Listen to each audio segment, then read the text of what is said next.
నమస్తే అండి. Welcome to Indu's cooking vlogs. నేను మీ ఇందుని. ఈరోజు రెసిపీ వచ్చి ప్లమ్ కేక్ అండి. చాలా టేస్టీగా, ఈజీగా తయారు చేసుకోవచ్చు. మనం బేకరీకి వెళ్ళవలసిన అవసరమే లేదు. ఈ క్రిస్మస్కి మీరు కూడా మీ ఇంట్లో ట్రై చేయండి. చాలా ఈజీగా తయారు చేసుకోవచ్చు. అస్సలు కుదరకపోవడం అంటూ ఏమీ ఉండదండి. చిన్న చిన్న టిప్స్ ఫాలో అయితే మీరు కూడా చేసేయచ్చు. చూడండి ఎంత స్పాంజీగా ఉందో. మరి తయారీ విధానం చూసేద్దాం. ముందుగా నేను ఇక్కడ డ్రై ఫ్రూట్స్ని తీసుకున్నానండి. ఖర్జూరాలు, పుచ్చగింజలు, ట్యూటీ ఫ్రూటీస్ అండి, లేదా చెర్రీస్ అయినా తీసుకోవచ్చు మీరు. జీడిపప్పు, బాదం పప్పు, గుమ్మడి గింజలు, కిస్మిస్ తీసుకున్నానండి. ఈ కిస్మిస్ వచ్చి బ్లాక్ ఇవి కూడా వాడుకోవచ్చండి. నేను బాదం జీడిపప్పుని చిన్న చిన్నగా సన్న ముక్కలుగా కట్ చేసుకున్నాను. ఈ యొక్క ఖర్జూరాల్లో గింజలు ఉంటాయి కదండి, ఈ గింజను తీసేసి ఒక 4 ముక్కలుగా ఖర్జూరాలని కట్ చేసుకున్నానండి. వీటన్నింటినీ కూడా ఆరెంజ్ జ్యూస్లో వేసుకోవాలండి. ఇక్కడ నేను 2 ఆరెంజ్ జ్యూస్ని తీసుకున్నానండి. అంటే 2 కాయల రసాన్ని తీసుకున్నాను. ఇలా ఈ యొక్క జ్యూస్ని ఒక బౌల్లో వేసుకుని, తీసుకున్న ఈ డ్రై ఫ్రూట్స్ అన్నింటినీ కూడా ఈ ఆరెంజ్ జ్యూస్లో వేసుకుని మనం సోక్ చేసుకోవాలండి. ఇలా ఒక్కొక్కటిగా పుచ్చగింజలు, కిస్మిస్, ట్యూటీ ఫ్రూటీ, జీడిపప్పు, మనం తీసుకుని డ్రై ఫ్రూట్స్ అన్నింటినీ వేసుకోవచ్చు. మీరు ఇవే డ్రై ఫ్రూట్స్ వాడాల్సిన పని లేదు. మీకు ఏవి అందుబాటులో ఉంటే, మీకు ఏవి ఇష్టం ఉంటే అవి వాటిని వాడుకోవచ్చండి. ఇలా అన్నింటినీ కూడా ఆరెంజ్ జ్యూస్లో వేసుకొని మినిమం 4 to 6 అవర్స్ నానబెట్టుకోవాలండి. లేదు మీకు టైం లేదనంటే మినిమం ఒక హాఫ్ అన్ అవర్ లేదా 1 అవర్ అయినా నానబెట్టుకుంటే డ్రై ఫ్రూట్స్ అనేవి చాలా బాగుంటుంది. ఈ బౌల్ని పక్కన పెట్టేసుకుని స్టవ్ ఆన్ చేసుకుని ఒక గిన్నె పెట్టుకుని ఒక పావు కప్పు వరకు షుగర్ అనేది వేస్తున్నానండి. ఇక్కడ నేను క్యారమిల్ చేస్తున్నానండి ఈ కేక్ కోసం. క్యారమిల్ వేయడం వల్ల కేక్ అనేది మంచి కలర్లో చాలా టేస్టీగా ఉంటుందండి. షుగర్ వేసి ఒక 2 నిమిషాల వరకు మనం కదిలించకుండా అలా ఉంటే అడుగు నుంచి ఉడుకుతూ ఇలా షుగరు కరుగుతూ వస్తుందండి. ఇలా షుగర్ అంతా మెల్ట్ అవుతూ మొత్తం ఇలా నురగగా వస్తుందండి. ఈ ప్రాసెస్ అంతా కూడా మీరు సిమ్లో చేసుకోవాలండి, హైలో అస్సలు పెట్టకండి. ఈ షుగర్ మొత్తం అస్సలు ఎక్కడ క్రిస్టల్స్ అనేవి లేకుండా మొత్తం షుగర్ సిరప్ లాగా మొత్తం మెల్ట్ అయిపోయిన తర్వాత స్టవ్ ఆఫ్ చేసుకుని ఈ స్టేజ్లో కొంచెం వాటర్ అనేది వేసి కలపాలండి. ఇలా స్టవ్ ఆఫ్ చేయడం వల్ల మనకి అదంతా కూడా చేతుల మీద పడకుండా చక్కగా చేసుకోవచ్చండి. ఈ చిన్న టిప్ ఫాలో అవ్వండి. క్యారమిల్ అనేది అసలు కుదరకపోవడం అంటూ ఉండదండి. ఇలా చిన్న టిప్స్ పాటిస్తే చాలు, క్యారమిల్ చేదు రాకుండా పర్ఫెక్ట్గా తయారు చేసుకోవచ్చు. మళ్ళీ స్టవ్ ఆన్ చేసుకుని నేను ఇంకొక 2 మినిట్స్ దాన్ని బాయిల్ చేసుకుని పక్కన పెట్టేసుకున్నానండి. మీరు ఇలా విస్కర్తో కానీ మిక్సీలో కానీ ఈ ప్లమ్ కేక్ని తయారు చేసుకోవచ్చండి. అందరి దగ్గర బ్లెండర్స్ ఉండాలని ఏమీ లేదు కదండి. బ్లెండర్ లేకపోయినా కూడా మనం కేకుల్ని ఈ విధంగా తయారు చేసుకోవచ్చండి. బాగానే వస్తాయి, చాలా బాగా వస్తాయి. టేస్ట్ మాత్రం పర్ఫెక్ట్గా ఉంటుంది. నేను ఇక్కడ నాకు ఈ యొక్క మిక్సీ జార్కి ఇక్కడ నాకు ఈ బ్లేడ్ అనేది అవైలబుల్ ఉంది కాబట్టి పెట్టుకున్నాను. మీరు ఇదే మిక్సీ ఉండాలని ఏం లేదు, నార్మల్ మిక్సీలో కూడా వేసుకోవచ్చండి. ఇది విప్పింగ్ బ్లేడ్ అండి, నా మిక్సీకి వచ్చిందనమాట. మీకు ఇది లేకపోయినా నార్మల్ మిక్సీలో వేసుకోండి. ఎగ్స్ అనేవి ఎప్పుడైనా సరే ముందే మీరు ఇలా సపరేట్గా గిన్నెలో బ్రేక్ చేసి తీసుకోండి. ఎగ్స్ అనేవి ఫ్రెష్గా ఉండాలి. మీరు ఏ కేక్ చేసినా కూడా ఎగ్స్ మాత్రం ఫ్రెష్గా ఉండాలి. ఇలాగా ఎల్లో పార్ట్ అనేది చాలా గట్టిగా రౌండ్గా ఉంటే ఫ్రెష్గా ఉన్నట్టు ఎగ్ అనేది. దీనిలో నేను ఇక్కడ షుగర్ పౌడర్ వేస్తున్నానండి. షుగర్ పౌడర్ వచ్చి అరకప్పు వరకు వాడుతున్నాను.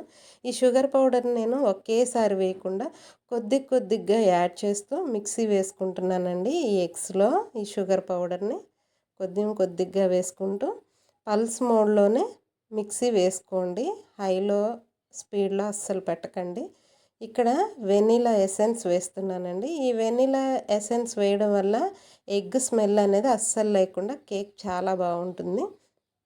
అలాగే ఆయిల్ 170 వరకు ఉంటుందండి ఈ ఆయిల్. సన్ఫ్లవర్ ఆయిలే వాడండి ఏ కేక్ చేసినా కానీ. ఈ ప్లమ్ కేక్కి మీరు ఇలా ఆయిల్ కాకపోయినా బటర్‌ని కూడా వాడొచ్చండి. అన్‌సాల్టెడ్ బటర్ వేసుకోండి మీరు. నేను ఇక్కడ ఆయిల్ వేసుకొని మరొకసారి పల్స్ మోడ్‌లోనే ఒక నిమిషం అలాగా పల్స్ ఇచ్చుకొని తీసేస్తున్నానండి. అసలు ఇలాగా మనం బీట్ చేయడం వల్ల చూడండి ఎంత క్రీమీగా వచ్చిందో మనకి. బీటర్‌తో చేసినట్టే అంత బాగా వస్తుందండి. మీరు మిక్సీలో కూడా ఆగి, ఆగి చిన్నగా చేసుకోండి. ఇదేనండి టిప్పు మిక్సీ వేసేటప్పుడు సెకండ్ టిప్పు. ఇప్పుడు ఇక్కడ మనం ఇలాగా జల్లించేసుకోవాలి మైదాని. ఈ మైదా కలిపే టైంలోనే నేను ఇక్కడ స్టవ్ ఆన్ చేసుకొని ప్రీహీట్ చేసుకుంటున్నానండి గిన్నె. మనం కేక్‌కి గిన్నె పట్టే అంత గిన్నె సైజ్ చూసుకొని మందంగా ఉండే ఒక గిన్నెని తీసుకొని స్టవ్ ఆన్ చేసి ఒక స్టాండ్ పెట్టుకొని 15 నిమిషాలు ఖచ్చితంగా ప్రీహీట్ అనేది చేసుకోవాలండి. నేను ఇలా మధ్యలో ఈ యొక్క పిండి వేసే ముందు ప్రీహీట్‌కి డేక్షా పెట్టేసుకున్నానండి.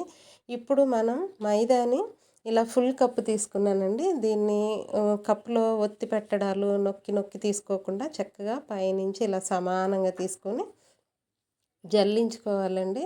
ఇలా స్ట్రైనర్‌లో వేసేసుకొని ఒక కప్పు మైదా, 1 స్పూను బేకింగ్ పౌడరు, అర స్పూను బేకింగ్ సోడా వేస్తున్నానండి. అలాగే 1 స్పూన్ దాల్చిన చెక్క పౌడర్ అండి. మీరు దాల్చిన చెక్క పౌడర్ కాకపోయినా గరం మసాలా కూడా వేసుకుంటారు కొంతమంది. కానీ దాల్చిన చెక్క పౌడర్ కూడా వేసుకోండి. మీకు ఏది అవైలబుల్ ఉంటే అది వేసుకోవచ్చు. ఇలాగ నేను విస్కర్‌తో ఇలా కలుపుకుంటూ ఈ యొక్క పిండిని అంతటిని కూడా కిందకి వెళ్ళేలాగా ఇలా చేసుకుంటున్నానండి. మీరు బౌల్‌లో వేసుకునే పనైతే చక్కగా చేత్తోని ఇలా జల్లించుకున్నట్టు చేసుకోండి. నేను మిక్సీలో వేస్తున్నాను కదా! వెడల్పు ఎక్కువ ఉండదు కాబట్టి కింద మీద అవుతుందని ఇలా చేశానండి. ఇలా మనం నీట్‌గా జల్లించుకోవడం వల్ల ఈ అడుగున ఏమైనా ఉంటే తీసేసుకోవచ్చండి. పిండి కూడా ఉండలు లేకుండా బాగా కలుస్తుంది ఇలా జల్లించడం వల్ల. మరొకసారి మళ్ళీ పల్స్ మోడ్‌లో ఒక్కసారి అలాగ నేను 2, 3 సార్లు పల్స్ ఇచ్చేసుకొని ఈ యొక్క బ్యాటర్‌లో ముందుగా మనం తయారు చేసి ఉంచుకున్నాం కదండీ క్యారమిల్, దీన్ని వేసేసుకుంటున్నానండి. ఈ క్యారమిల్ సిరప్‌ని కూడా వేసేసుకోవాలండి. ఈ క్యారమిల్ వేయడం వల్ల ఈ కేక్ మాత్రం మంచి కలరు, టేస్టు చాలా బాగా వస్తుందండి. అసలు మనం బేకరీలో కొన్నట్టే వస్తుంది. కేక్ మాత్రం టేస్ట్ ఎక్కడా రాజీ పడక్కర్లేదు. నేను చూపిస్తున్న విధంగా నేను చెప్పిన ఈ టిప్స్ ఫాలో అవ్వండి. పర్ఫెక్ట్‌గా కుదురుతుంది. చూడండి బేటర్ అసలు ఎంత బాగుందో బ్యాటర్ అనేది అసలు కలర్ఫుల్‌గా. ఇప్పుడు దీన్ని నేను ముందుగా క్యారమిల్ చేసుకున్న ఈ గిన్నెలోనే వేసేస్తున్నానండి. ఈ బ్యాటర్‌నంతటిని కూడా ఈ గిన్నెలో వేసుకుని మనం ముందుగా సోక్ చేసి పెట్టుకున్న ఈ డ్రై ఫ్రూట్స్ అన్నింటినీ కూడా ఈ యొక్క బ్యాటర్‌లో వేసుకొని కలిపేసుకోవాలండి. చక్కగా అంతా కలిసేలాగా ఒక్కసారి అలా కలిపేసుకుని మీరు దీన్ని మీరు ఏ కేక్ గిన్నెలోకైతే కేక్ బేక్ చేసుకోవాలనుకుంటున్నారో ఆ గిన్నెలో వేసుకోవాలండి. ఇక్కడ నేను మన ఇంట్లో ఉంటాయి కదండీ స్టీల్ డబ్బాలు, అలాగా ఒక డబ్బాని తీసుకున్నానండి. కేకు గిన్నెలే ఉండాల్సిన పని లేదు. ఇలా ఏదైనా తీసుకోండి. అయితే మీరు తీసుకున్న బ్యాటర్‌కి గిన్నె అనేది సగం వరకు ఖాళీ ఉండేటట్టు చూసుకోండి. బ్యాటర్ అనేది ఉడికే కొద్దికి బాగా పొంగుతుంది కాబట్టి ఇక్కడ ఒక చుక్క ఆయిల్ వేసి ఈ గిన్నెకి అంతటిని కూడా ఆయిల్ని చక్కగా స్ప్రెడ్ చేయాలండి. తర్వాత కొంచెం మైదాని వేసి ఈ విధంగా గిన్నె అంతటికి కూడా స్ప్రెడ్ చేసుకోవాలి. ఇక్కడ నేను చూపిస్తున్న విధంగా ఇలా చేయడం వల్ల కేక్ అనేది అడుగు పట్టకుండా ఉంటుందండి. చక్కగా గిన్నె నుంచి విడిగా వస్తుందన్నమాట మనకి. ఇలా బ్యాటర్ని అంతా వేసుకుని 2, 3 సార్లు ట్యాప్ చేయండి. ఎయిర్ బబుల్స్ అనేవి ఎక్కడ లేకుండా మొత్తం పోతాయండి. చిన్న చిన్న ఎయిర్ బబుల్స్ మధ్యలో ఎక్కడ లేకుండా ఉండాలంటే ఇలా టూత్ స్టిక్ పెట్టి ఒకసారి అలా అనేసుకుని మనం ముందుగా ప్రీహీట్ చేసుకున్న ఈ యొక్క పాత్రలో ఈ యొక్క కేక్ గిన్నెను పెట్టేసుకోవాలండి. పెట్టి మూత పెట్టుకుని ఖచ్చితంగా లో ఫ్లేమ్లోనే మీరు 50 మినిట్స్ వరకు ఉడికించుకోవాలండి. ఫస్ట్ ఏ ఫ్లేమ్లో అయితే పెడతారో అదే ఫ్లేమ్లో ఉంచండి. హైలో స్లోలో మార్చడాలు అస్సలు చేయకండి. మధ్య మధ్యలో మూత తీసి చూడటాలు కూడా చేయకండి. 50 మినిట్స్ తర్వాత ఇలాగా టూత్ స్టిక్తో మనం గుచ్చి చూస్తే ఎక్కడ తడి లేకుండా ఎక్కడ పిండి అంటడం కానీ అలాంటివి జరగకుండా ఉంటే కేక్ అనేది పర్ఫెక్ట్గా బేక్ అయినట్టు.